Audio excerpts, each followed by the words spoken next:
Welcome to Revolutionize Your Retirement Radio, bringing you insights and strategies to help you create a magnificent and fulfilling second half of life. Here's your host, certified professional retirement coach and best-selling author, Dr. Dorian Mintzer. I want to welcome everybody to my fourth Tuesday Revolutionize Your Retirement Interview with Expert series. So I'm Dorian Mintzer. I'm owner of Revolutionize Retirement and your host for today.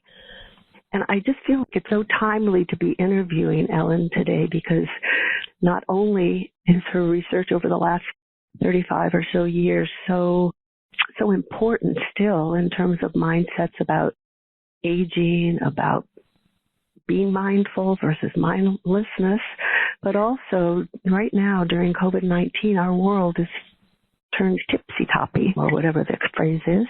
And I think it's so important to try to think about how her research and her thinking about mindlessness and mindfulness can help us as we're dealing with these really challenging and difficult times. So my hope for today. So let me tell you a little about Ellen. I know probably most of you, when you read about her, but let me just, before I introduce her, tell you about her.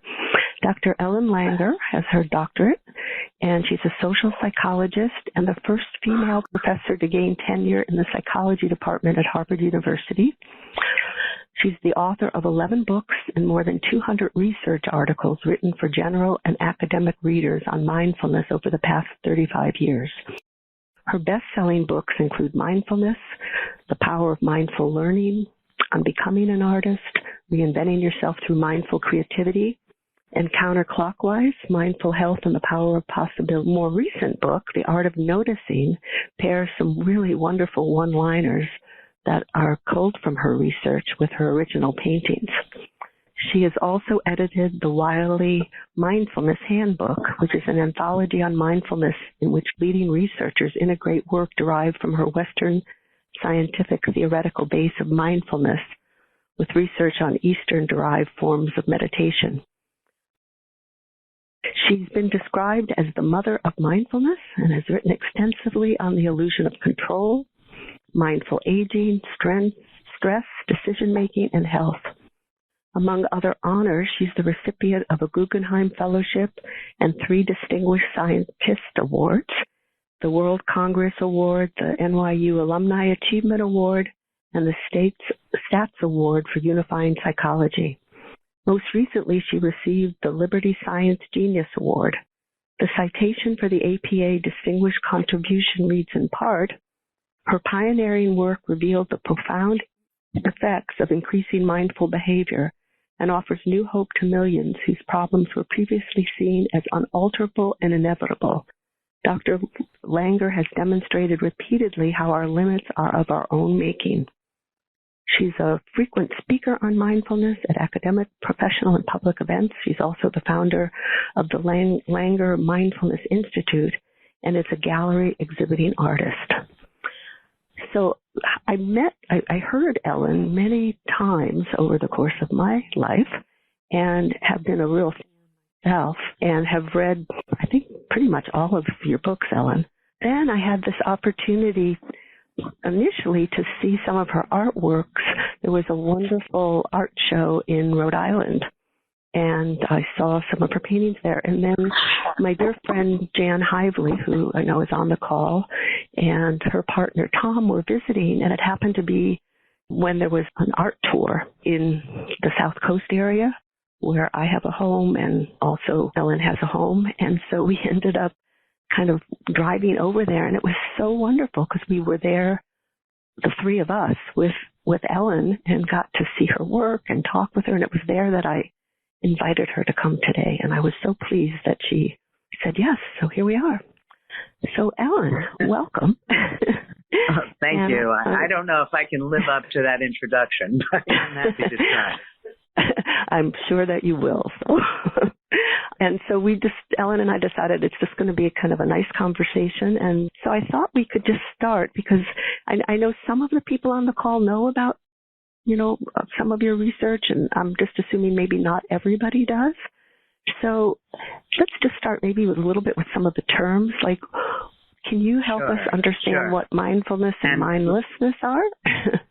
Sure. Let me tell you that I teach an advanced seminar on decision making at Harvard, and I call it an illusion of seminar because I enjoy talking. So that my brief comments will probably be anything but brief. So feel free to stop me. But mindfulness, as I study it, is mindfulness without meditation.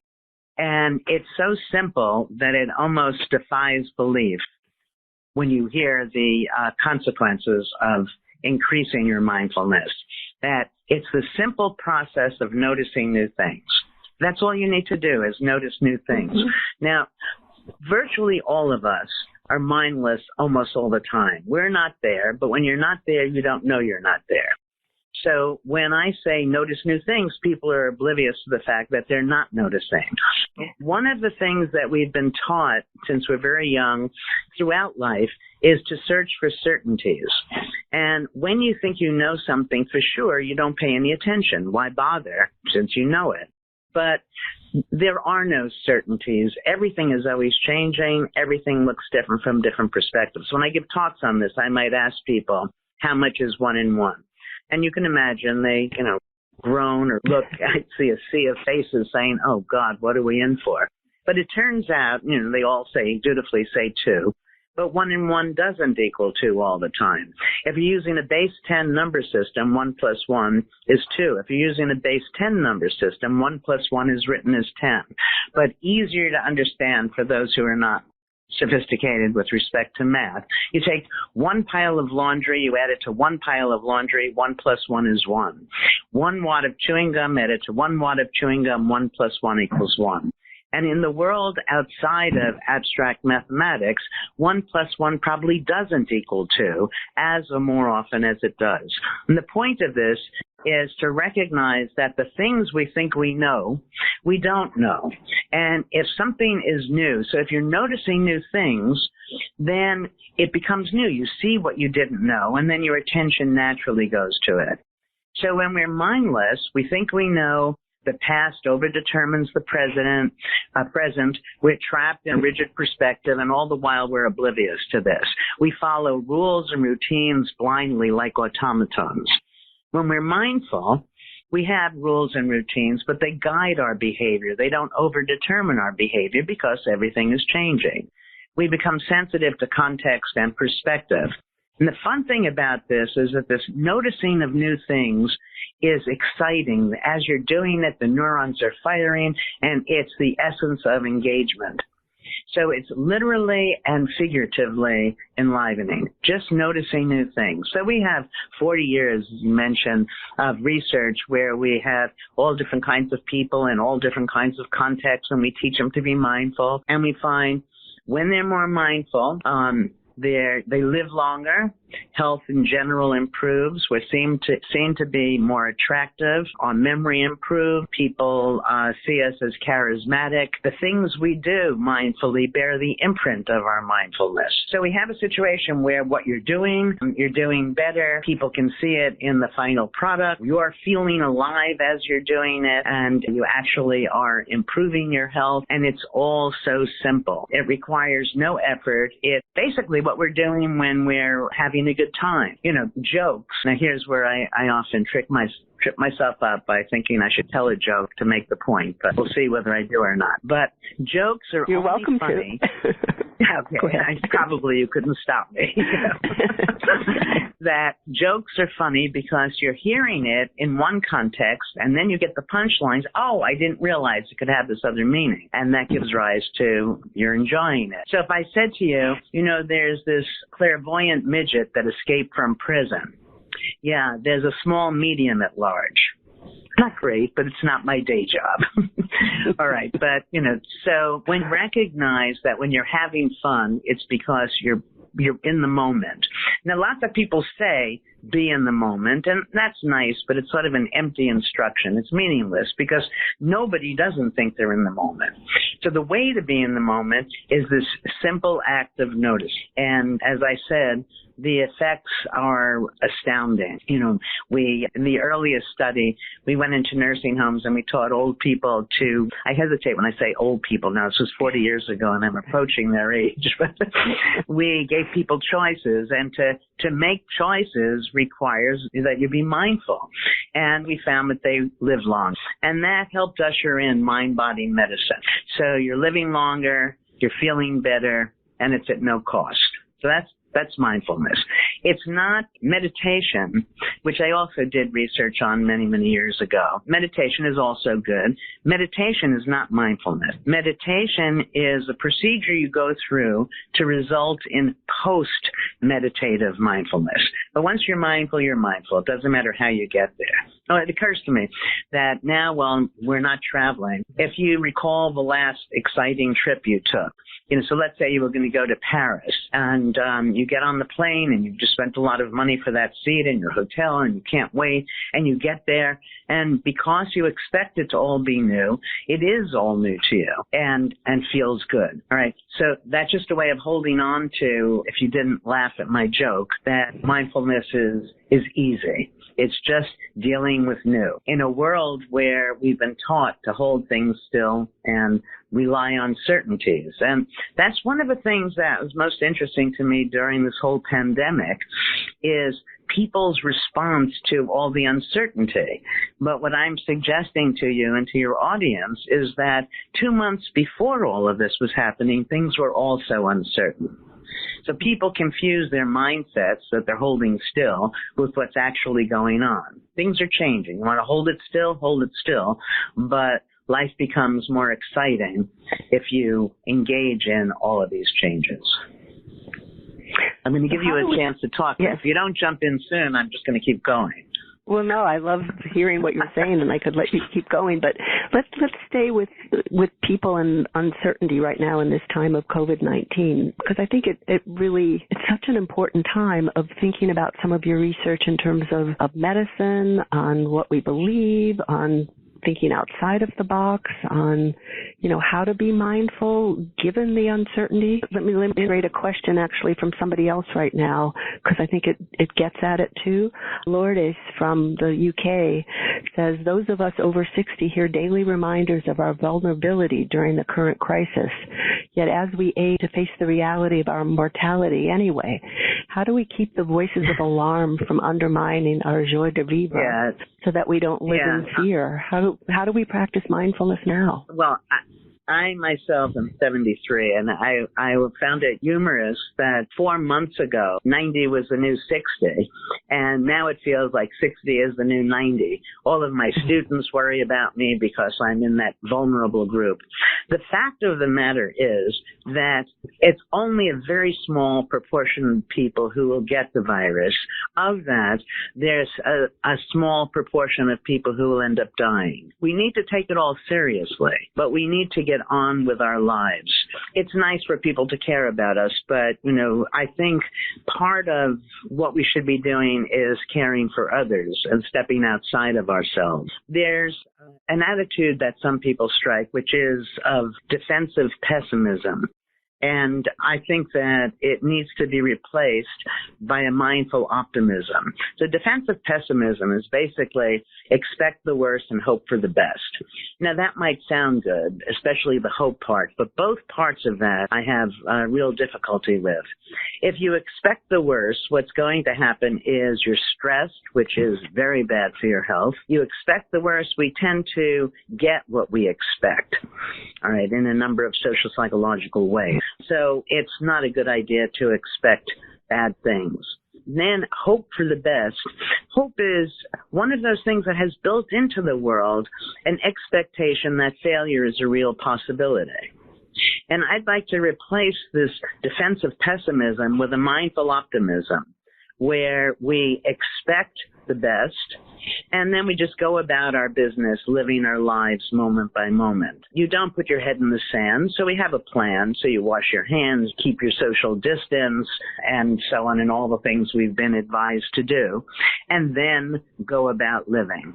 And what happens is that by doing this, and you have to remember that all we have in life are moments, and it's easy to make a moment matter. I don't think you should wake up and say, oh my gosh, what am I going to do for the next month if this continues?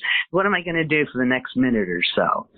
And by doing that, everything will fall into place. But if you adopt this attitude of mindful optimism, you're building up your reserves so that should something happen, you're in a much stronger position to deal with it. Mm-hmm. And if nothing happens, you haven't wasted your time, caused yourself ill health by all of that stress. I tend to believe that the culprit behind virtually all disease is actually stress. And that if we were to take people, and we're doing some of this work, a word before all of this in China, we take people who are diagnosed with all sorts of terrible diseases, and if we were to ask them, we give them a couple of weeks, because as soon as you find out you have something, nobody is going to be ecstatic. But we start taking measures after a couple of weeks about how stressed they are. And we repeat this every month or so.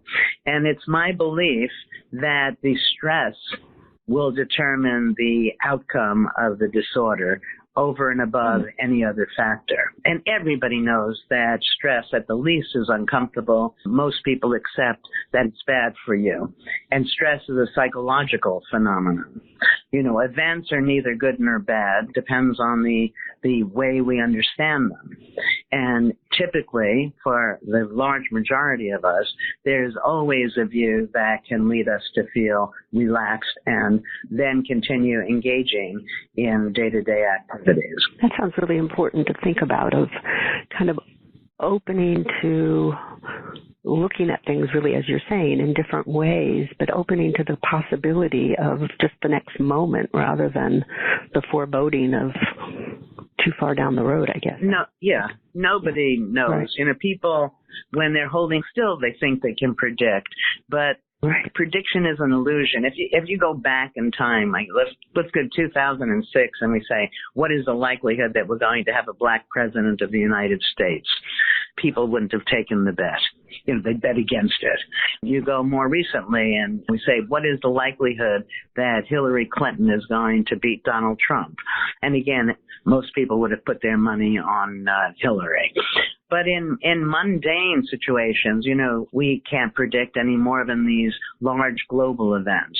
And we don't need to live in the realm of abstraction. Just take care of moment-to-moment living, and life should be fine. Mm-hmm. So to answer your caller, let people tell you that you're vulnerable. There's some new data out that men are more vulnerable than women, so you can relax a little bit. It's all basically made up. Nobody knows. Mm-hmm. And if you feel old, you will act old, you will become more vulnerable. And we did a study many years ago called the counterclockwise study. It's actually a famous study, and the reason I can say that is because if you watch Simpsons Go to Havana, they've actually discussed the research, so that means I've made it in this world. What we did, we took a retreat and retrofitted it to 20 years earlier and had people, old men, and they were indeed old. This is when 90 was 90. So they lived in this retreat for a week, 5 days actually, as if they were their younger selves. They spoke about past events in the present tense. They saw movies, television shows, and what have you, all about the past. And we took lots of measures before we started, and then again at the end of this. And we found that in this short time, vision improved, hearing improved. And when have you ever heard hearing or vision improve for older people? Their memory improved, their strength improved, and we had taken photographs of them before we started and then at the end, and we gave those photographs to people who knew nothing about the study to rate how old the people looked, and they looked noticeably younger. the truth be told, they didn't look 20 years younger, but still noticeably younger. And we replicated this in Italy. The BBC replicated it, and it was replicated in, the Netherlands and South Korea. So they, you had, when you were introducing me, you said our limits are of our own making, and this is an example of how that is so, that all of the things we think we can't do, well, we need to question. And so I, perhaps different from the person who asked the question, I have to remind myself that I'm not 50 years old or even 40 years old. I'll be helping some woman, not in the proverbial helping her cross the street, but to do something. And my dearest friend will say to me, she's probably younger than you are. And I say, oh my goodness, that might be the case. So there is a way that our chronological age is really not that important. It's the way we organize ourselves, the way we approach the world, and the activities in which we want to engage. I think that's so important. I think it's been part of the paradigm shift that we've been seeing around aging, that, if you accept some of these myths or you accept them as fact, I guess, then you become that way. Can you, with your study, I love the part when you describe, when your research assistants go off and you're left with these men and all their bags. I think it's just a beautiful example of Okay. Yeah. Well, so when we did the study, and it was a low budget study, and so I'm on the people who are in this particular group and listening to music from the past and so on. And my graduate students and postdocs who were running this with me were off getting some of the equipment we were going to need. And it wasn't until we arrived at the retreat that I realized that here I was with 8 old men, and that meant 8 suitcases. And this was before women were fully aware that they are strong and what have you. I just said to myself, there was no way I was going to carry those suitcases. And so, spontaneously, without thinking in terms of research design, I announced this to them, and I said, look, you're responsible for your own suitcases, and I don't care if you move them an inch at a time or you unpack them here and take up to your rooms a shirt at a time. It's up to you. And that set the stage for a very different week that they were going to experience than I think that anything they experienced in the past 10 years, where people were, loving family, over caring for them and depriving them of feeling a sense of control over their lives.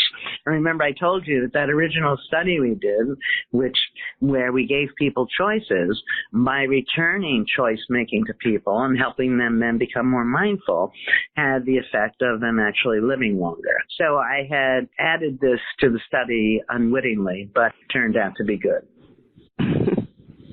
And they all got their suitcases to their rooms, right? Yes, yeah. It was a long time ago, so I don't remember whether I actually took a shirt up for somebody or not.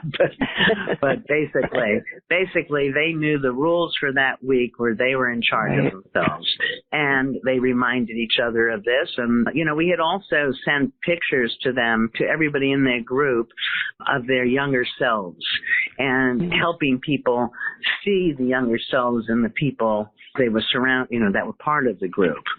And so they worked together and, resulted in enormous changes that were noticeable.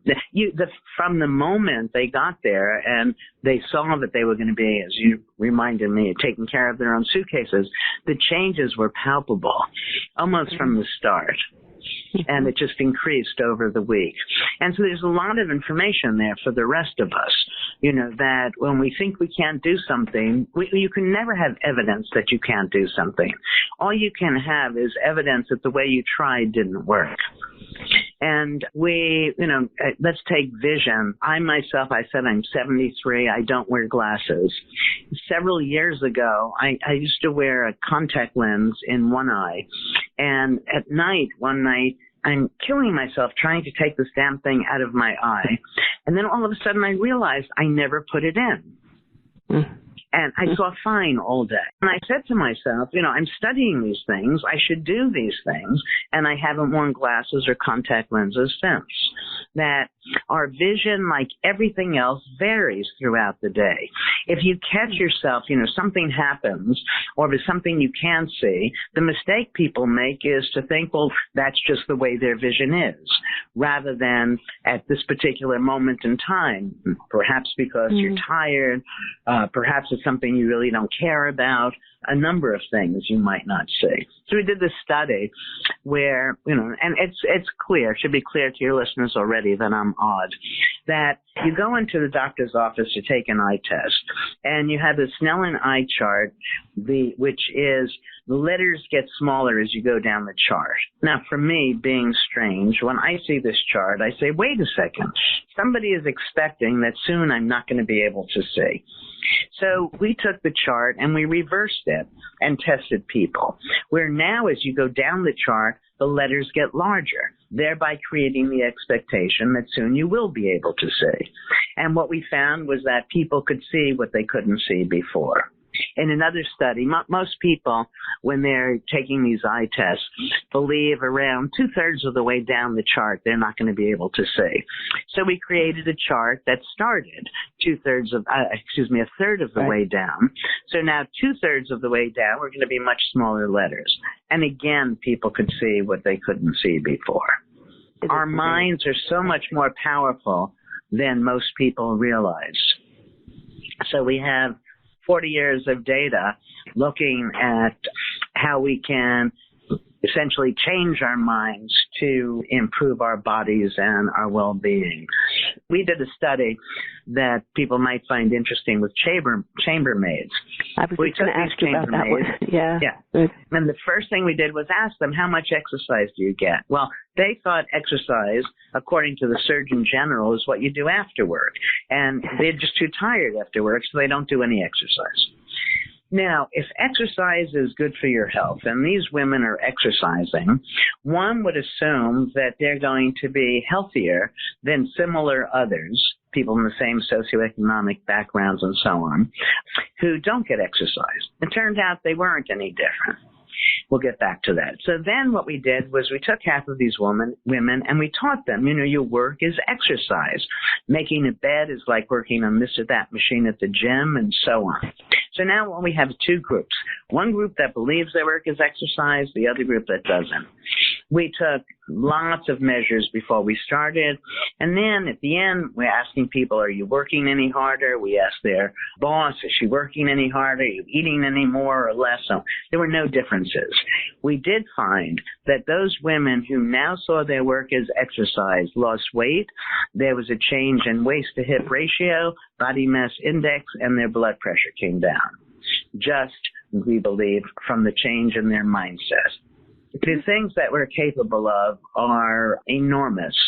And I think that when we have facts and we hold these facts still, what we're doing is limiting ourselves. The facts that most of us use were deduced from science, but science doesn't give us absolutes. You run a study, and it doesn't matter if it's psychology, medicine, biology, any study, that basically the results tell you that if you were to do the exact same thing, which of course you can never do, but let's assume for a moment that you could, you would probably get these results.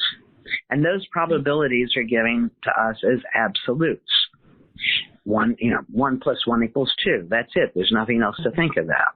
Well, as I tell this story often, I was at this horse event, and this man asked me if I'd watch his horse because he was going to get his horse a hot dog. Now, as you mentioned, or you didn't mention, I'm a Yale PhD. I've been at Harvard for 40 years. I know. And I'm trying not to be rude to the person. I say, sure, not to worry, I'll watch your horse. He comes back with the hot dog, and the horse ate it. And it was then that I knew that almost everything I thought I knew could be wrong. And so rather than be afraid of not knowing, it opens up, again, a world of possibilities. And so, and those thoughts gave rise to the studies that I've just described. There's a whole other series of studies based on possibilities that we've conducted that I think your listeners might find interesting. And it's relevant to COVID-19. Now, clearly I haven't done research with the virus yet. It would be too difficult. But we've done it with so many illnesses that I tend to think that we'd get positive results here as well. We've done this with MS. We're doing it now with Parkinson's. We've done it with chronic pain, arthritis, stress, depression. We're doing it with stroke. We've done it with ALS and so on. And it's a very simple procedure. So if you should get the virus, I'm suggesting that you go through the steps I'm going to describe right now. First thing is to understand that for whatever disorders we have, we tend to only notice when we have the symptom. You just take stress. When you're stressed, you're stressed. And so then people think they're stressed all the time. Nobody is anything all the time. Okay, so the key to what I'm going to tell you is to notice when you don't have the symptom. So what we do is we contact people throughout the day at random times throughout the week, sometimes 2 weeks, and we simply ask them, do you have the symptom now? And if so, is it greater or worse than before? And why? Well, three things happen with this. By searching for why, first, by noticing that it's changed, you realize you weren't stressed or in pain or whatever all the time, and so you feel good. By searching for why now is it different, you're engaged in a mindful pursuit, and as I've already said, that's good for your health. And then finally, that the likelihood of finding a solution is, of course, much greater if you look for a solution. So across all of these disorders, MS, chronic pain, depression, big things, we found relief that results from this mindful noticing variability. It's really just being mindful, noticing change. When is it better? When is it worse? And what happens now most of the time is you get a diagnosis, and then your presumption is that it's going to stay the same or get worse. Nothing moves in only one direction. So why is it a little better right now? Why is it a little worse? And seeking that answer, again, is being mindful.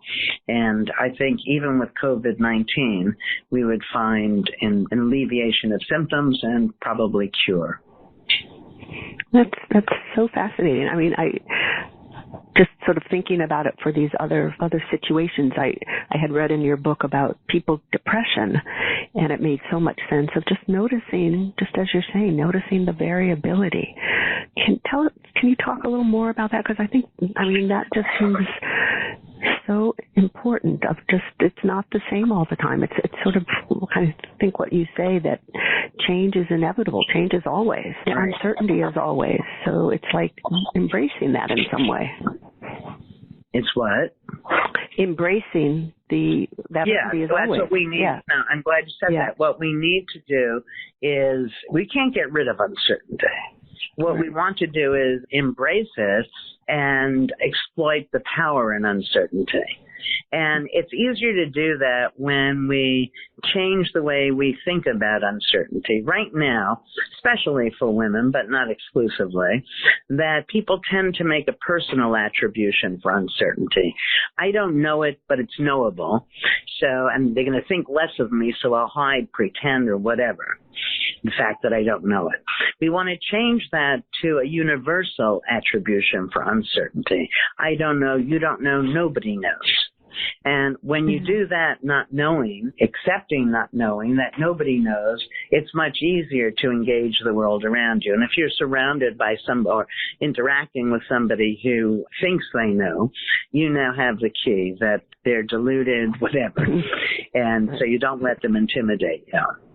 So not knowing is fun. It's especially fun when we recognize, as I said before, that outcomes don't come prepackaged. Outcomes are just events. The way we understand them determines how we feel about them. So if you see it as negative, you're going to feel stressed and negative. If you see it as positive, you'll feel positive. Or to see it as neutral, eventually get to the point where you just see it. I mean, if I were to go out to dinner with you and the food was wonderful, that's great. If I go out to dinner with you and the food is awful, that's great. I'll eat less, presumably. When you're looking at behavior, you can see yourself in a negative light. I can see myself as gullible, or I can see that what I am is trusting. You can see yourself as inconsistent and take yourself apart, or you can see yourself as flexible, and so on. It's interesting that for every adjective we have to, or adverb, whatever, describing us, there's an equally potent but oppositely valenced alternative. And so you worry about being boring. That's because from your perspective, you're being stable. I can see you as, as impulsive, but from your perspective, you're being spontaneous.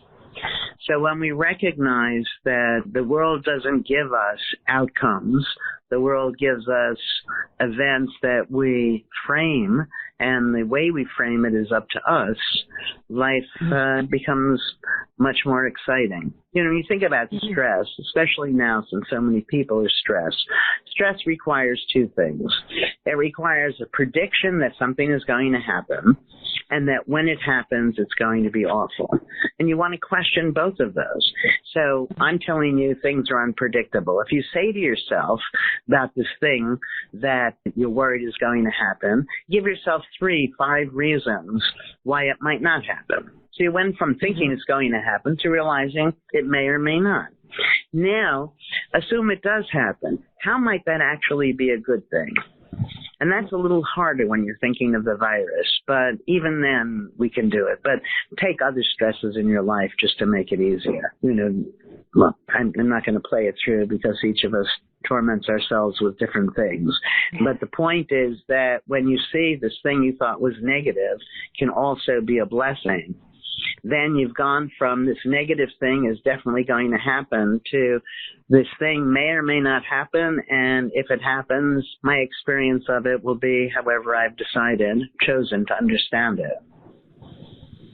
Yeah, I think people sometimes talk about the experience of having had a diagnosis of cancer and then surviving, but how it, as you're saying, it changes the way they notice the world or how they want to be in the world. There's data on this, for both cancer and heart attacks, that for many people, that's when they first come alive. The sad thing is that often lasts for 6-8 months for people, and then they go back to their mindless existence. So that's actually an upside of all that we're going through right now, is that we can learn different ways of being, and if we're in this position for an extended time, then maybe that will become our new normal. Oh, that's hopeful. I mean, that is the optimistic part, and I tend to be an optimist, or try to be an optimist myself.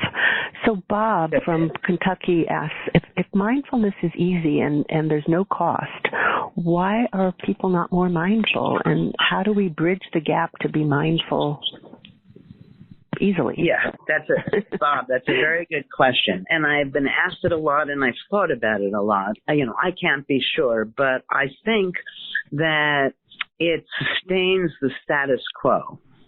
If I'm on top and everybody thinks that everything is as it should be, which is the test that brought me to the better schools, the grades I got in the better schools, they brought me to the better position and so on, that all of that was valid in some absolute way and could be no different, then nobody questions my position. Everybody accepts their lot in life. I'm in the middle, or finishing actually, a new book where I talk about the mindlessness of the normal distribution. And the normal distribution is a few people have nothing of it. Most people have a medium amount. Some people have a lot. A few people have a lot. And that would be talent, abilities of all sorts, and so on. And I question that, that I use the example often of art. When I was a kid, I thought those people who were good in art, the people who were creative were the ones who could draw or were in band or whatever. And so it just wasn't the way I understood myself. And then I had some fortunate experiences, and first with a teacher when I was an undergraduate who I had come up with something she hadn't thought of, and that meant to her that I was creative. So she called me creative. I had another professor who I wrote a program text instead of a paper for an assignment, not realizing I was doing anything strange, and he talked to me about my chutzpah. So here I had double permission to be different, so I started to be different. And, and it worked wonderfully to my advantage. But if one doesn't give themselves permission and they assume that they don't have it, then the people who have it are not so inclined to share it. It's nice when everybody thinks you're a genius. I laugh at it oftentimes. But so the reason, repeat what I'm suggesting without data, is that part of what sustains all the mindlessness is it's a way to maintain the status quo, to keep the haves in the position of having. Mm-hmm. And it's the way we teach people in school.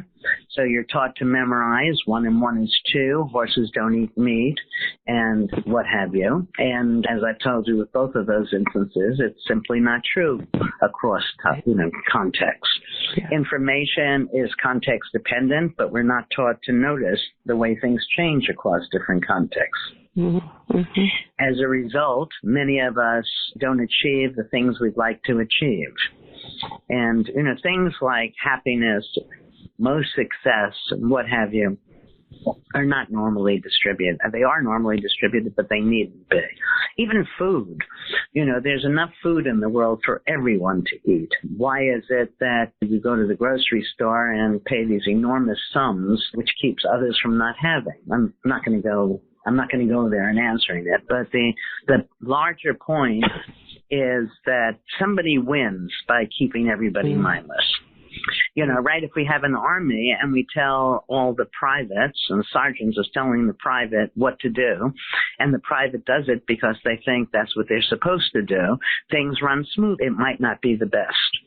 We go to the doctor, and the doctor tells us, and here I know it's not the best thing for us more often, or as often as not, to just do what the expert says.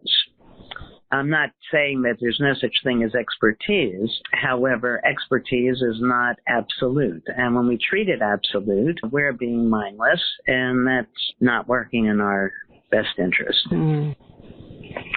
So that relates. So Barbara from New Jersey says, knowing, back to kind of what you were just saying a few moments ago, knowing that such life-changing events such as cancer, diagnosis, or heart attack can trigger a new appreciation for life or a more mindful approach to living, but that it only lasts a few months and returns to the status quo.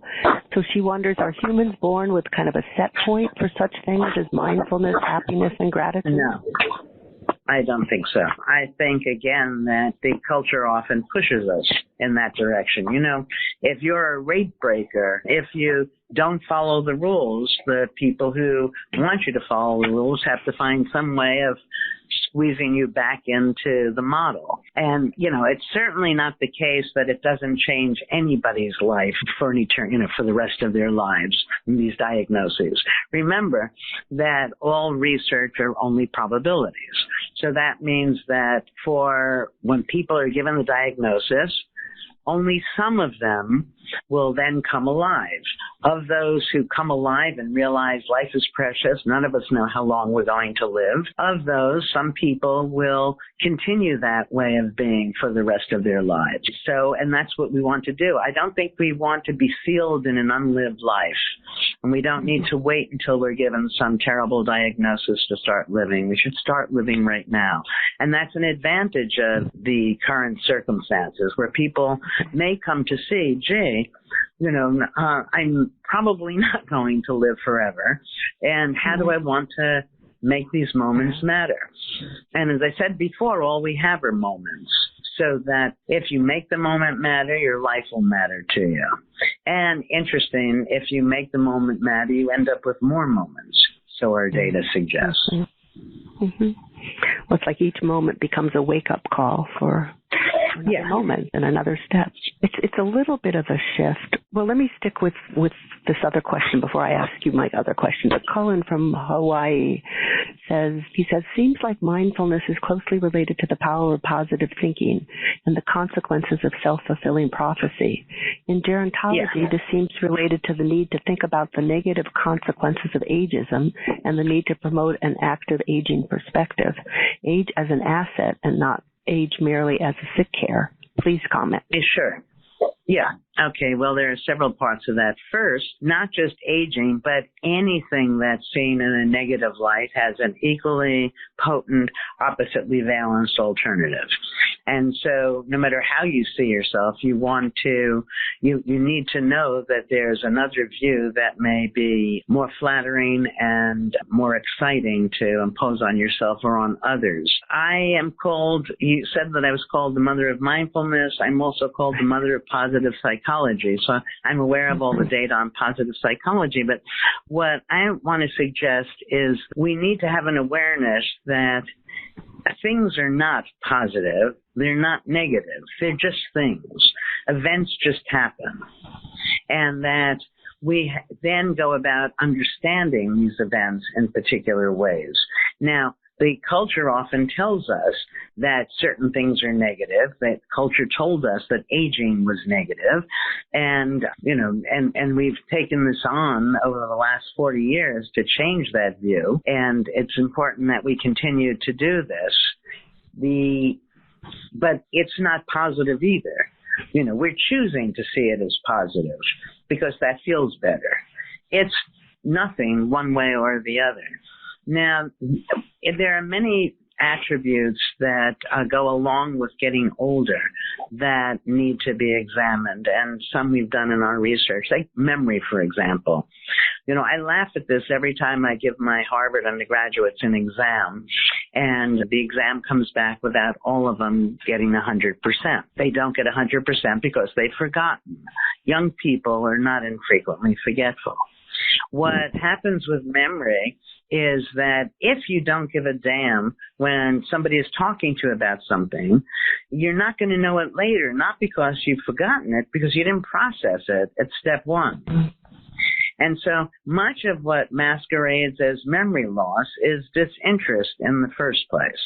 When I was 30 years old and up and coming, it probably mattered to me to learn people's names. Now, at this point, I just don't care. That if we speak for a while or there's reason, I'll come to know your name. All right. So when I knew your name at 30, it wasn't because my memory was better. It was because I felt it would serve me better to know your name. And my not knowing your name right now, if that is the case, is not because I can't learn your name. It's because I don't need it. And if I need it, then I'll learn it. So, and also that I think that people worry about memory loss even when the memory loss is real, when there is something we learned and we don't remember. Again, much of the reason that we don't remember is because the context has changed. That my dearest friend will say something to me about a movie we saw, and I have no idea what she's talking about. Now, I could think it was because of my memory, but what actually happened is when I saw the movie, I was attending to different aspects than she was attending to. And so if you gave me the right cues based on how I processed it, I'd be more likely to remember it. And also, I have a couple of houses, and I have lots of items in the various houses. And where are the scissors? Well, if I live in a studio apartment and it only has one drawer where the scissors possibly be, I'm going to know where the scissors are. If I have 10 houses, it's going to be harder to know where the scissors are. As you get older, you have many more conceptual scissors. You have many more instances, things to, you're trying to remember which friend said what.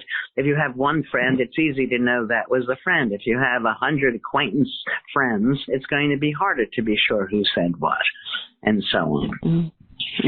So, and also that many of the tests that people are given to assess memory are created by younger people. I don't have data on this, but see how it feels to you. That if you had a test where it had things on it like Frank Sinatra, Marge Canaster versus, I don't even know who they are, some singer, Game Boy, and what have you. I think the younger people would be more likely to remember the younger relevant stimuli, older people, the older relevant stimuli. And that even if there were data for us in particular showing that our memory is not what it used to be, so what? In most instances, it's not going to matter. Very few of us are going to end up with dementia. And the more we worry about it, the greater the harm we're doing to ourselves. In fact, if you give me something to learn and I'm worried that I'm not going to learn it, the stress prevents me from learning it. And again, then when I don't know it later on, it's because I didn't learn it adequately in the first place. Excellent things to think about. So I'm going to still take some other questions from others and sort of put mine on the background. I want at some point to just hear a little about the mindfulness of being an artist that we all can be, but I'm going to stick with these other questions first. Bruce from Massachusetts says, people tend to collaborate with biases. Ageism, for instance, is supported by the behavior of older people who receive a benefit, such as sympathy, by meeting expectations and being dependent or frail. Mindfulness would cause us to defy the predictive bias. And he says, per research by Susan Fisk at Princeton. How do you use mindfulness as an inoculation against hurtful behaviors or experience, such as bias, exclusion, etc.? Sure. I think the thing to do is to recognize that behavior makes sense from the actor's perspective, or else he or she wouldn't do it. And so when you do this, you might be angry at me for being gullible. When you recognize that I was just being trusting, you'd feel differently about me. And the same thing with the people who are doing to you whatever they're doing. I get was a Tennyson who said walls do not a prison make, or, that we can't control other people's views. No matter what you do, one can take a negative view of it.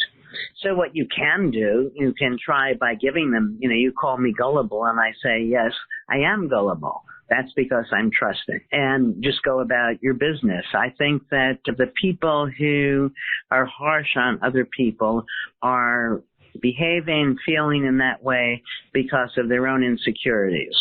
And so rather than be hurt by this implicit bullying, I just feel sorry for the bully. And that feels empowering to me. Mm-hmm. So it maybe relates a little to this next question from Peggy in Arlington. I'm not sure if that's Virginia or Massachusetts. So she said, sometimes people are punished for seeing things differently or pointing out things against the status quo, like whistleblowers. So there can be positive and negative consequences. Can you comment on that? Yeah, there are positive and negative consequences to no matter what we do. One can notice a difference and either point it out or not point it out. Whistleblowing aside, there are certain instances where we certainly should say something.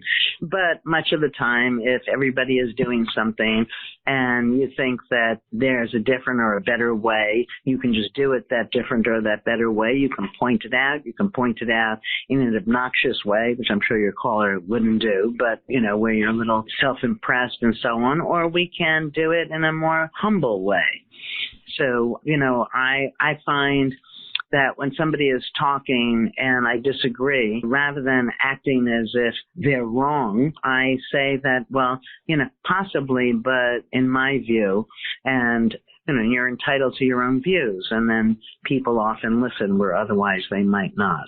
Excellent. So let's Did I answer it? Yeah, maybe he can write back. And Bruce, let me know if you feel like she answered your question, and if not, I'll ask it in a different way. So Bob from Kentucky says, was the recent pandemic toilet paper hoarding an example of an epidemic of mindlessness? So mindlessness is in essence is communicable more so than mindfulness is? Yeah. Yeah, well, time will tell. I think I had somebody who helps me with my dogs when I'm away, who told me he bought 150 rolls. I said, you're going to have to live a very long time to use all of those. I think people get scared, but I would say that it probably is mindless. And although those people can turn around and now sell their toilet paper, I don't think you want to gouge people. But I think that hoarding in general is probably a sign of a belief that the quantity is in short supply and you're not going to be able to get it. And the more mindful you are, the more you're aware of multiple ways you can meet your needs. They're also in Asia, and I think it'll become more routine here as well. There are bidets that obviate the necessity for toilet paper, but be that as it may, yes is the answer to your caller's question. Now, let me tell you that I have my lab meeting in 15 minutes. So we have an end point. Okay. Absolutely. And maybe we'll end before then. But there are a lot of comments that people make about how wonderful you are and how those we have time for them. So I will in a moment. But I have a question from Virginia who says, how can we, I often Virginia, politics. Virginia her name or? Her name is Virginia from Rockport. And again, Rockport could be in a number of different locations. So I'm not exactly sure where she's from. How can we approach the election in November? Oh, it is from Rockport. I do know that. So yes, I just saw who the email is from. So Virginia asks, how can we approach the election in November in a more mindful way? I can't see anything positive in our life. If Trump gets 4 more years, it's overwhelming.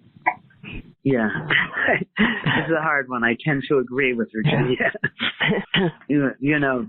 I think that if one has the belief that it's crucial to get Trump out of office, what we need to do is as much as we can to get him out of office and influence as many people as we can and be active in ways that we might not have been in the past.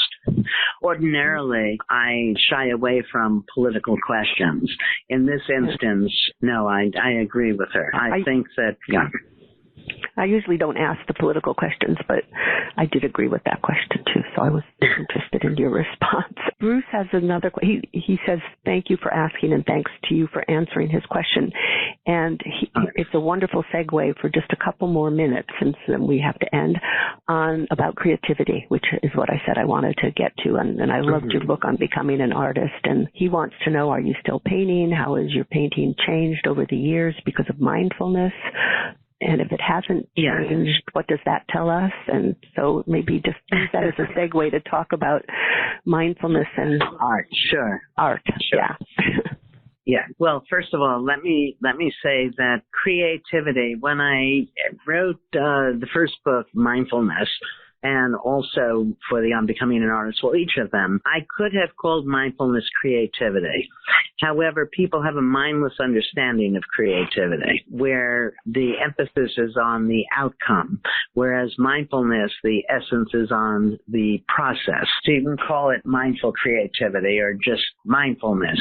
And I started to paint when I turned 50, around 50, and I tell the story, which is too long for me to go into now, in the beginning of the On Becoming an Artist book, and it was just great fun.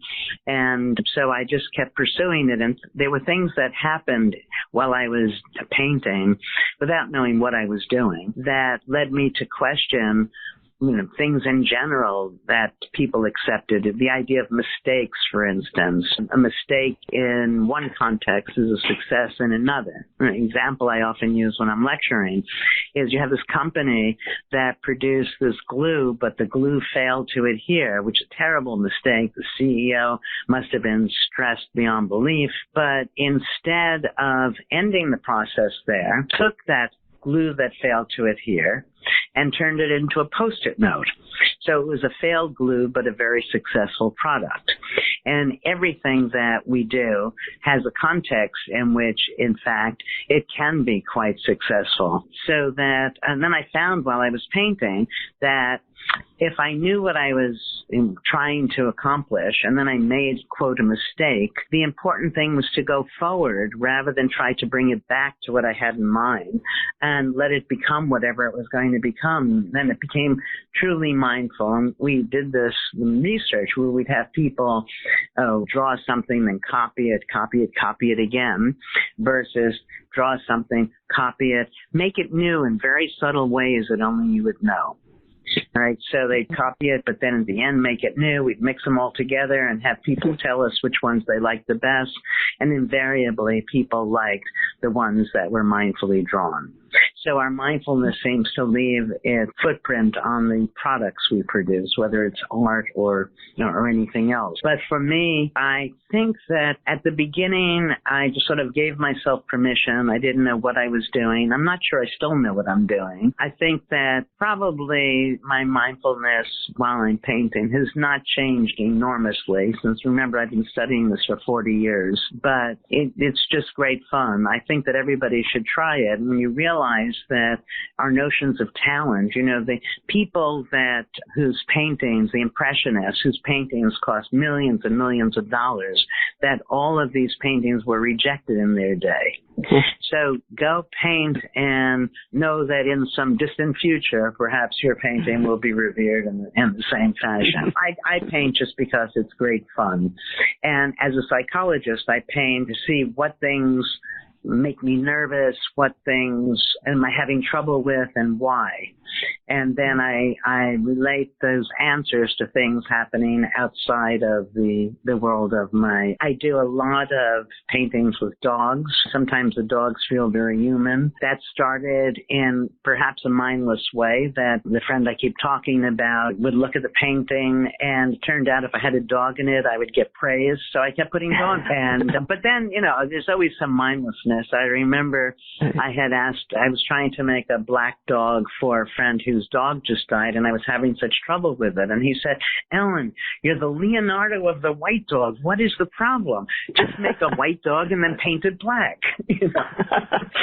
So, but my response to my mindlessness, and this is probably a good place to end, is probably very different from other people's. Every time, because remember, now I study this, I have a vested interest in it, that every time I find that I've done something mindless, which happens, certainly, I say, yes, I'm right, rather than worry about it.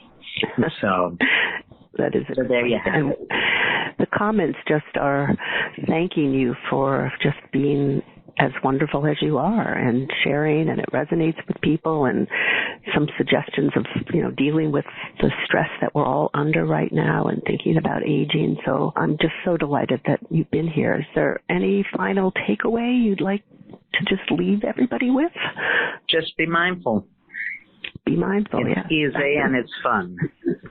But I've enjoyed this, so I thank you for the opportunity. Yeah, well, thank you so much for being here, and thank you all for being participants, and everybody stay well and safe and mindful, and kind and generous and mindful optimism. I really like that term. So goodbye, everybody. Thanks a lot, and thank you so much again, Ellen. Take care. You've been listening to Revolutionize Your Retirement Radio with Dr. Dorian Mintzer. To learn more about the resources mentioned on today's show, listen to past episodes, or download our free retirement transition guide, visit revolutionizeyourretirementradio.com.